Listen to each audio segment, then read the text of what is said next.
রবীন্দ্রনাথ ঠাকুর আর স্বামী বিবেকানন্দ একই সময় কলকাতায় থেকেও কেন তাদের দেখা হয়েছিল মাত্র একবার? নমস্কার, আমি স্বর্ণালী। পাঞ্চজন্য দ্য কালচারালে জ্ঞান আড্ডায় আপনাদের আজ বলবো এই দুই মনীষীর সম্পর্কে তিনটি অজানা গল্প। স্বামীজি যখন তরুণ নরেন্দ্রনাথ, তখন তিনি গান গাইতে খুব ভালোবাসতেন। 1887 সালে তার সম্পাদিত সঙ্গীত কল্পতরু বইটিতে রবীন্দ্রনাথের 12টি গান অন্তর্ভুক্ত ছিল। শুধু তাই নয়, রবীন্দ্রনাথ নিজে তরুণ নরেন্দ্রনাথকে 2টি গানের স্বরলিপি শিখিয়েছিলেন। এত বড় দুজন মানুষ সমসাময়িক হয়েও মাত্র একবার সামনাসামনি আড্ডা দিয়েছিলেন।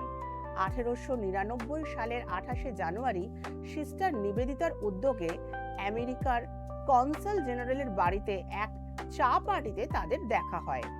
সেখানে কবিগুরু গেয়েছিলেন গান আর স্বামীজি চমৎকার বক্তৃতা দিয়েছিলেন।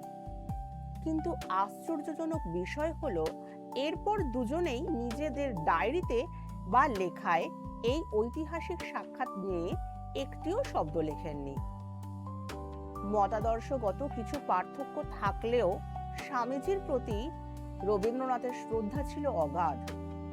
ফরাসি মনীষী রোমারোলা যখন ভারতকে জানতে চেয়েছিলেন, তখন রবীন্দ্রনাথ তাকে বলেন, যদি ভারতকে জানতে চাও তবে বিবেকানন্দকে পড়ো।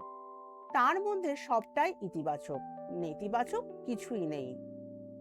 বাঙালির ইতিহাসের এই দুই মহাপুরুষের এই অজানা মেলবন্ধন আপনাদের কেমন লাগলো কমেন্টে জানান। আর এমন আরো ইন্টারেস্টিং ইতিহাসের গল্প জানতে এখনই ফলো করুন।